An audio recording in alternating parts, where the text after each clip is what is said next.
बोला. आमच्या इथे वस्ती आहे. वस्तीपासून अर्धा किलोमीटर मोर हे उरल्या खाद्यानी. तिथे आमचे ढोरं जनावरं तळ आहे. तिथे ते लोक बोर मारल्याच्या नंतर तर काय होईल, आमच्या घरा ऑपरेशन होते. ऑपरेशन झाल्याच्या बाद म्हणजे एखाद्या घर कधी रातचं पडलं, लेकर बाळा कधी मेले, हे लोक आमचे कोण जिम्मेदार राहणार का? हे लोक उद्याला हे लोक पळून जातील. म्हणजे ते पळून गेले म्हणजे आमची लेकर बाळा समजा एखाद्या घर कधी समजा बसला गेलं समजा ते मेलं. मग याच्यानंतर आमची शेती आहे, या तळ आहे, ह्या लोकांच्या ऑपरेशनच्या जे होल मारते तर त्या ऑपरेशनना काय होतं तर तळ्यात पाणी राहत नाही. आमच्या पैसे ढोरं जनावरं गाई आहे कम से कम म्हणलं तर 200. ते 200 गाई जनावर कोण चालणार? ते जे गायरांमध्ये खाजरी करू लागेल त्या डोंगरात, त्या डोंगरामध्ये आमचे गाई म्हशी ढोरं तिरं त्याची तिरं ह्या लोकांचा हे खोडल्या खाद्यांनी. तर मग समजा आम्हाला हे ढोरं आम्हाला तुरंत आम्हाला एक नाही कसा याला हे ढोरं आम्हाला कसा देणे. आणि आमची जी जमीन आहे त्या जमिनीमध्ये मोटर चालते गाड्या यायच्या, तर आमच्या तर माल नाही येणार. ते लोक काय करणार? एवढे लोक कम से कम म्हणतात ते 200-250 लोक आहेत. समजा 200-250 लोक समजा काय करणार? त्याला तर माल नाही येत तर मग तिथं नाही समजा तर काही नाही आता तिथं त्याला खायला भेटत नाही. मग ते ठेवून बसले. इथंच मग तिथं नाही मारतात ते इथं मरतील. तिथं नाही मारतात ते इथं मरतील ना. तर 200-250 माणसं आहेत. एखादा भलं होते ते तर कसं काय आपल्या कसं काय योग कसं होतं भूकंप दर घर पडते. एखादं घर पडलं तर काय करणार? हे जे खदान लोक आहेत एखादं घर कधी माणसं मेले ते लोक पळून जातील.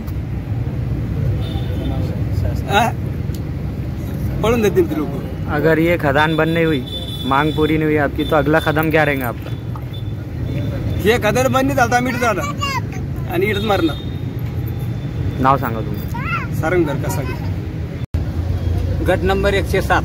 हो, गट नंबर 107 मध्ये हे लोक खदानी खोलू लागले. त्या गट नंबर 107ला खेटून आमच्या जमिनी आहेत.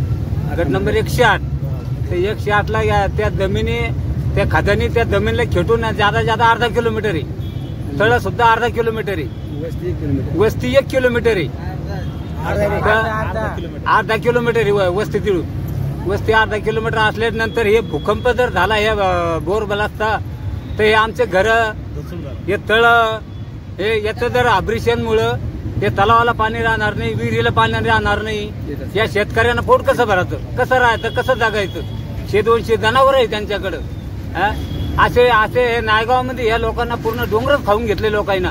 आणि आता सध्या बी ते ना आमच्या खोऱ्यामध्ये डोंगर खाद्याने खायले, फुकटमध्ये खायले ते ना. त्याने 1 रुपया भरेल नाही, परमिशन काढेल नाही, त्याला रॉयल्टी भेटेल नाही.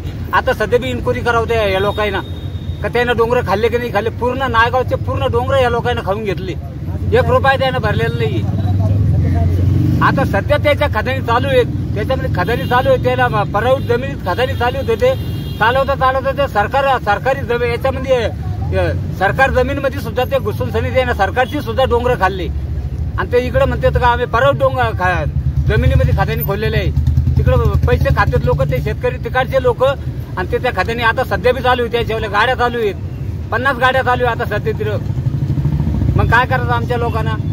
आमच्या लोकांना तिथे मेल्यापेक्षा आम्ही इथंच मरू ना. मग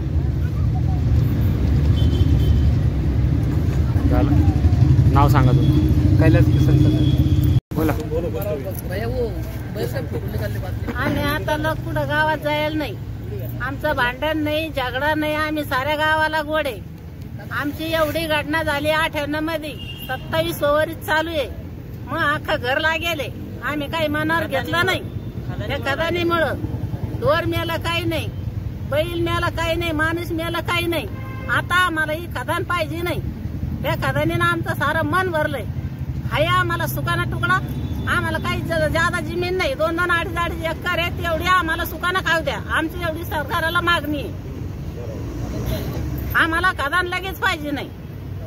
आम्ही काही त्या खदानी वाचून उपाशी बसेल नाही. आमच्या घरा लागू राहिले. मग गावाल्याचं म्हणणं आहे का खदानीच लागाव, याला खदानीच पाहिजे, सारे माणसं मारून टाकायचे आहे का? सरकारचं म्हणणं आहे का असं का सगळे माणसं मारायचे? आणि सरकार काय करायचंय मग आम्हाला? आम्ही आता कुठं न्याय घ्यायला नाही. पहिली बार आम्ही न्याय घेऊन राहिलो. सरकारनं आम्हाला न्याय द्यायलाच पाहिजे. 5 दिवस झाले म्हणा, आज 5 दिवस झाले अन्न नाही, पाणी नाही, उपाशी बसले. एवढी आमची मागणी आहे. द्या आम्हाला काही घेणं नाही, देणं नाही.